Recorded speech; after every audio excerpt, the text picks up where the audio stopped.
High বন্ধুরা, তোমরা সবাই কেমন আছো? আমি ভালো আছি। মধুমিতা দিনলিপি থেকে তোমাদের সবাইকে স্বাগত। এই ভ্লগটি হচ্ছে কিছুদিন আগে আমরা ঘুরতে গেছিলাম, আমি আমার হাজব্যান্ড, উত্তরবঙ্গ, দার্জিলিং, সাউথ সিকিম, কালিম্পং ডিস্ট্রিক্টের দিকে। তো জঙ্গিপুর থেকে আমরা ট্রেন ধরেছি, কারণ জঙ্গিপুরে আমার বাবার বাড়ি, আর ট্রেনের টিকিট সেই রকমভাবে কাটা হয়েছিল। তো আমরা এখন মালদা যাচ্ছি বালুরঘাট এক্সপ্রেস ধরে। তো সেখান থেকে বন্দে ভারত ধরে সোজা এনজেপি। এই যে বন্দে ভারতে চেপে পড়েছি, উঠেই আমাদেরকে চা বিস্কুট দিয়েছে। তো খুব সুন্দর এক্সপিরিয়েন্স জার্নি। 10টার সময় প্ল্যাটফর্মে দিয়ে দিয়েছে, 10টা 35-এর দিকে ছাড়বে। লাঞ্চ চলে এসেছে, আমার ভেজ আইটেম, আমার হাজব্যান্ডের ননভেজ আইটেম। খাবারগুলো বেশ সুন্দর। খাওয়া কমপ্লিট, এখন গান শুনতে শুনতে যাচ্ছি। ছোটোবেলা থেকেই আমার জানলার ধারে বসতে আমার খুব ভাল লাগে, সে ট্রেনেই হোক, বাসেই হোক, গাড়িতেই হোক। তো আমার হাজব্যান্ডকে বললাম যে তুমি সাইডে বসো, আমি জানলার ধারে বসি। তো গান শুনতে শুনতে বেশ এনজয় করতে করতে যাচ্ছি। লাস্ট ডেজার্ট হচ্ছে আইসক্রিম খাচ্ছি, এক্ষুনি দিয়ে গেল। প্রথমে আমরা টিকিটই পাচ্ছিলাম না, যাই হোক ভেঙে ভেঙে যেতে হচ্ছে, বেশ এনজয়ও হচ্ছে। এনজেপি পৌঁছে গেছি, এবার আমরা বাইরে গিয়ে কার বুক করবো, দিয়ে একদম দার্জিলিংয়ের দিকে রওনা দেবো।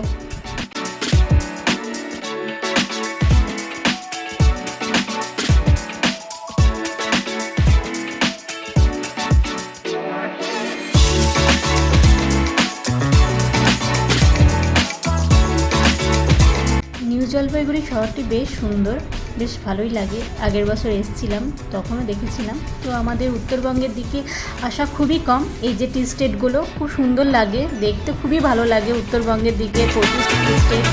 তো এই যে দূরে পাহাড় দেখছেন, তো পাহাড়গুলো ঠিক মতো দেখা যাচ্ছে না, তার কারণ হচ্ছে মেঘলা আকাশ, সেই জন্য অত ভালো বোঝা যাচ্ছে না।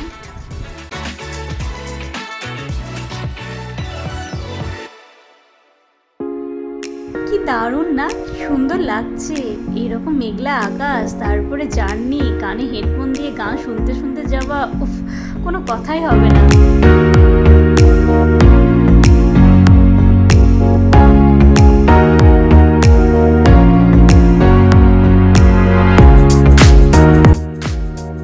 দার্জিলিং যাওয়ার রাস্তাটি সত্যি খুবই সুন্দর, এক কথায় ভয়ঙ্কর সুন্দর। ভয়ঙ্কর সুন্দর কথাটা কেন বললাম বলুন তো? প্রথম কথা, উপরে যত যাচ্ছি ততই ইউটার্ন নিচ্ছে, তার উপরে ডিপ খাদ, গভীর খাদ, আর এত সুন্দর ওয়েদার, একদিকে মেঘলা আকাশ, মেঘে আচ্ছন্ন, তার উপরে এরকম পাহাড়ি রাস্তার খাদ, মানে দুটো কম্বিনেশন দারুণ। এত সুন্দর প্রাকৃতিক সৌন্দর্য দেখতে দেখতে কখন আপনি পৌঁছে যাবেন দার্জিলিং, আপনি নিজেই বুঝতে পারবেন না।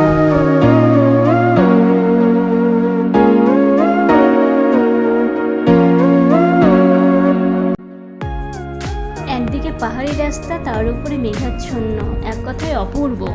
তবে আমার একটু একটু ভয় লাগছিল, ভয়টা আমার ডিপ খাদে নয়, এই যে এত মেঘ না, রাস্তা বোঝাই যাচ্ছিল না। আমার যখন ভয় লাগছিল তখন আমার হাজব্যান্ড বলছে তুমি ভয় করছো কেন, যে গাড়ি চালাচ্ছে সে তো বুঝতে পারছে।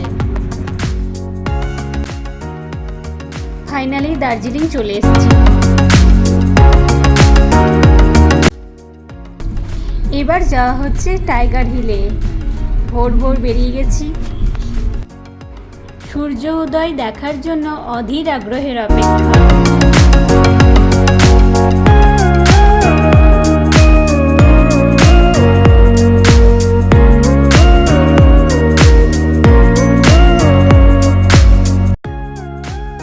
ভাগ্যটা হয়তো একটু ভালো, তাই কাঞ্চনজঙ্ঘাও একটু দেখতে পেয়েছি।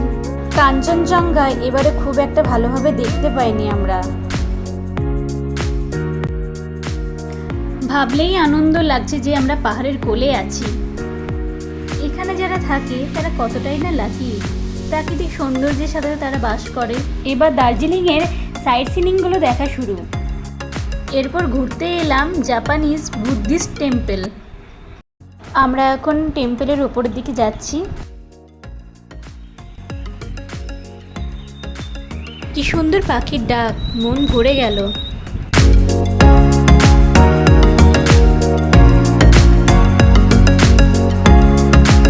সম্পূর্ণ মেঘে ঢাকা, সেরকম কিছু বোঝা যাচ্ছে না। এই জায়গাটির নাম তিনচুলে, দার্জিলিং থেকে একটু আউটসাইডে।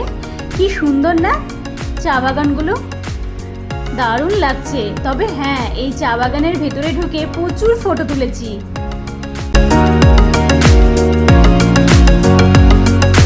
সবই ভালো লেগেছে, কিন্তু মেঘের জন্য দূরের পাহাড়গুলো সেরকম কিছু বোঝাই যায়নি। এবার যাচ্ছি লামাহাট্টার দিকে। চলে এসেছি লামাহাট্টা।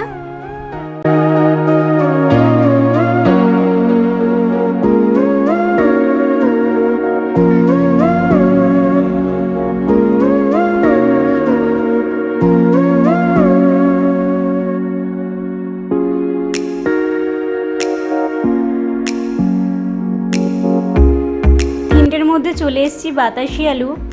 কি সুন্দর না, মেঘ ভেসে যাচ্ছে আর পাহাড়ের উপর প্রচুর বাড়ি। তবে রাত্রের বেলায় বেশি ভালো লাগে, বেশ আলোকিত, টিমটিম করে জ্বলে। আমি হোটেল থেকে দেখছিলাম কি সুন্দর লাগছে চারিদিকটা রাত্রের বেলায়।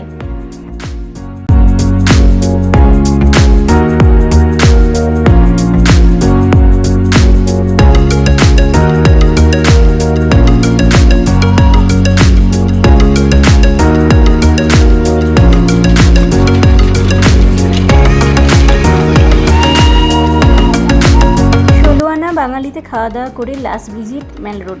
ভ্লগসের সবাইকে টাটা।